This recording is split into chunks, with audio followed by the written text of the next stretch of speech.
Pemilihan pemungutan suara secara e-voting telah dilaksanakan di Kabupaten Magetan sebanyak 2 kali. Diketahui, mulai dari 2019 Kabupaten Magetan berhasil melaksanakan e-voting tersebut dan kembali melaksanakannya di tahun 2023 untuk pemilihan kepala desa serentak sebanyak 30 desa yang ada. Dari pemilihan kepala desa melalui sistem e-voting yang sudah usai pada tanggal 12 September 2023 yang lalu, muncul pemberitaan di beberapa media akan adanya permasalahan di salah satu desa yang ada di Kabupaten Magetan, Jawa Timur. Dalam pemberitaan tersebut bahwa terdapat salah satu calon kepala desa yang merasa keberatan karena menduga adanya kejanggalan dalam hasil pilkades serentak dengan sistem e-voting tersebut. Menanggapi hal tersebut, Kepala Dinas Pemberdayaan Masyarakat dan Desa atau PMD Kabupaten Magetan angkat bicara bahwa telah menerima informasi adanya salah satu calon kades melalui lawyernya akan mengajukan gugatan pada hari Senin 2 Oktober 2023.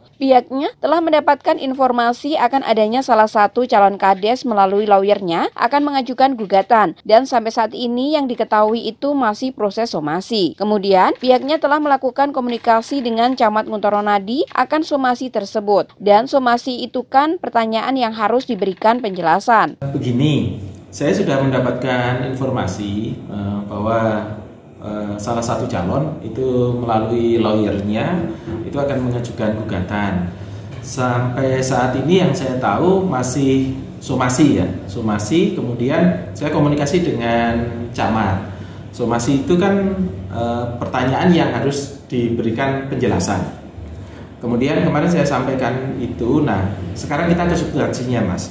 Jadi terkait dengan yang kalau saya lihat ya dari hasil somasi itu prosesnya sehingga berpengaruh kepada hasil begini. Jadi memang pada waktu itu sesuai penjelasan yang kami terima, jadi untuk pelaksanaan pilkades e-voting 2023 30 desa itu menurut saya secara umum bagus, tidak ada permasalahan, kemudian simulasi sudah kami lakukan jauh lebih awal dari persiapannya. Kemudian yang kedua, tahapan itu jelas. Nah, di sana ini ada kewenangan yang kami batasi. Panitia desa itu hanya pelaksana. Tetapi di sana itu ketika terjadi permasalahan, itu setiap desa kami dampingi 1 sampai dengan 2 TTL, tenaga teknis lapangan. Tenaga teknis lapangan ini bertugas apabila dalam pelaksanaan itu alat itu trouble mungkin di sinar nggak kena atau macet sebentar dan lain sebagainya, itu dia yang ngatasi. Nah, kalau dia nggak mampu, masih ada grade yang di atasnya, namanya TTU, tenaga teknis utama. Dan ini tenaga teknis lapangan dan tenaga teknis utama seluruhnya dari Pemkab, bukan berasal dari desa. Jadi kalau terjadi misalkan ini seperti yang diadukan itu ada kendala begitu, beliau-beliau ini yang ngatasi, teman-teman saya ini yang ngatasi, kemudian itu dimasukkan dalam catatan kinerjanya. Jadi kita buatkan semacam SOP begitu. Nah, ketika terjadi permasalahan, SOP inilah yang nanti dia akan jalankan. Eko Murianto menambahkan, negara kita ini negara hukum. Ia menghormati penuh seluruh hukum yang ada. Jadi rasanya tidak puas, rasa ingin mencari keadilan oleh versi personalnya sendiri itu merupakan hak pribadi masing-masing. Dari awal sudah disampaikan bahwa siap menang dan siap kalah. Itu sudah dilakukan dengan deklarasi damai. Karena pemilihan kepala desa itu pasti ada yang menang dan ada yang kalah. Kemudian apabila hasilnya itu dianggap ada sesuatu kejanggalan, silahkan proses hukum dijalankan. Tentunya dalam proses hukum tersebut membutuhkan waktu yang cukup lama. Sambil proses hukum itu berjalan, ada beberapa tahapan yang harus dilalui. Jadi kepala desa ini nanti yang terpilih akan tetap dilantik dan masa berakhir jabatannya itu 19 Desember mendatang dan pada 20 Desember nanti akan dilakukan. Negara kita ini negara hukum. Saya menghormati seluruh proses hukum yang ada. Jadi rasa tidak puas, rasa kemudian ingin mencari keadilan menurut versi teman-teman, silakan, itu haknya, ya, haknya. Dari awal kita sudah menyampaikan siap menang dan siap kalah, dan itu kita lakukan dengan deklarasi damai. Adapun setelah deklarasi damai ternyata hasilnya Karena kan pilihan kepala desa itu pasti ada pemenangnya kan, pasti ada pemenangnya. Kemudian hasilnya itu dianggap ada sesuatu, silakan proses hukum dijalankan. Nah, sambil proses hukum ini berjalan, kami kan ada tahapan yang harus kami lalui. Jadi kepala desa ini nanti yang terpilih ini akan tetap kami lantik, ya, tetap kami lantik nanti karena masa berakhirnya itu 19 Desember, insya Allah 20 Desember itu akan kami lakukan pelantikan. Kalaupun proses hukum belum selesai di situ, ya tidak apa-apa. Nanti kita tunggu proses hukumnya itu kan harus sampai dengan inkrah. Itu kalau masuk ke ranah hukum. Tapi kalau saya secara substansinya, baik teknis maupun pelaksanaannya, secara umum kami evaluasi tidak ada kendala.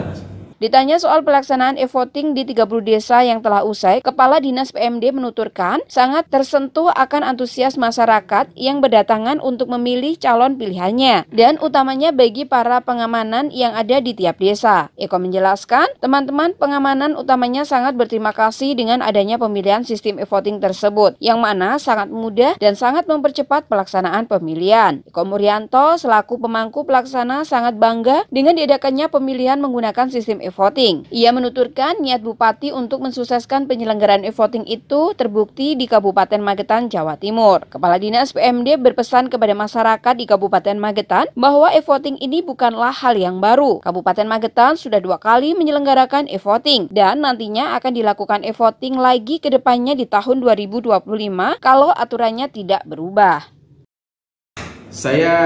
Ini yang membuat saya terenyuh kemarin itu ketika selesai pemungutan suara, alat ini kan langsung kami tarik, kami koordinasi dengan Polres, koordinasi dengan pengamanan, karena pengamanan kan ada ranahnya sendiri. Itu pada saat alat diberikan kepada kami di sini setelah pemungutan suara selesai, berita acara dibuat kan alat itu langsung kami amankan, dikirim ke sini. Yang cukup membahagiakan buat saya itu justru dari teman-teman yang bertugas di lapangan, khususnya yang bagian pengamanan, teman-teman Babinsa, Babin Katipmas, kemudian Regu dan petugas-petugas keamanan yang disiapkan di desa untuk mengawal itu. Saya ini yang bikin terenyuh ini, Mas, dirangkuli saya. Pak Kadis, matur nuwun. Dengan adanya e-voting ini, alhamdulillah jam 3 sudah selesai dan saya bisa kembali ke keluarga saya. Artinya apa? Ternyata Pilkades itu ketika dengan cara manual, teman-teman yang bertugas itu juga ketir-ketir. Artinya ketir-ketir itu harap-harap cemas, mudah-mudahan tidak muncul permasalahan. Itu kalau manual, itu dari sisi keamanan. Kemudian dari sisi masyarakat, ada apresiasi yang kami terima, makanya kita waktu itu keliling gitu ya. Bahkan orang-orang sepuh itu antusiasnya cukup tinggi, Mas. Dan ini terbukti dengan tingkat kehadiran untuk menggunakan hak suaranya. Bahkan saya lihat juga di beberapa media ada yang meliput, walaupun saya tidak tahu, ada yang digendong gitu kan, ada yang digendong orang sepuh hanya ingin menggunakan hak pilihnya. Luar biasa sekali. Kalau menurut saya hal ini menjadi sesuatu yang luar biasa, dan insya Allah 177 desa nanti di 2025 ketika tidak ada perubahan aturan, ya tentunya aturan kita menyesuaikan karena kita dengar ada revisi, tapi kan kita berlaku hukum positif. Artinya hukum positif itu hukum yang berjalan sekarang. Undang-undang yang berjalan sekarang masih Undang-Undang Desa nomor 6. Nah nanti insya Allah 2025 kalau tidak ada perubahan itu kami juga akan melakukan e-voting, mudah-mudahan di 177 desa nantinya. Dan inilah yang membahagiakan kepada saya selaku pengampu pelaksana ya. Yang pertama, niat Pak Bupati waktu itu untuk sukses penyelenggaraan ini terbukti. Tidak hanya dari provinsi, Mas, tidak hanya dari Polda, tetapi dari kabupaten-kabupaten yang sudah komunikasi ke saya, bahkan ada dari Lombok Tengah, Lombok Utara, kemudian beberapa kabupaten kota yang pengen tahu, termasuk dari Kalimantan. Saking banyaknya ini kemarin saya tidak bisa menerima mereka satu-satu. Saya ingin pesan ke mereka kalau mau melihat e-voting, datangnya tanggal 11 sore. Kita temui di sini di kantor saya, dan ketika datang sore nginapnya di Magetan. Itu yang membuat perasaan kami selaku penyelenggara waktu itu yang ditunjuk oleh Pak Bupati, ada kebahagiaan tersendiri, ada kepuasan ketika kami dijadikan barometer, apalagi di Jawa Timur, dan mungkin ada beberapa kabupaten kota di luar Jawa Timur yang kemarin mengambil sesuatu di sini, itu menjadi kebahagiaan buat kami, Mas. Saya berpesan kepada masyarakat Magetan, e-voting bukan hal yang baru. Kami sudah 2 kali menyelenggarakan e-voting, dan nanti berikutnya insya Allah juga akan e-voting. E-voting itu mudah, e-voting itu tidak bisa dibuat. Artinya dibuat itu hasil dikondisikan itu tidak bisa. Kami pastikan bahwa e-voting itu walaupun namanya electronic vote, tapi pemungutan suaranya adalah dengan tetap cara manual perolehannya. Artinya dengan menyentuh layar itu baru terekam. Jadi tidak mungkin alat-alat itu digunakan untuk kegiatan yang curang.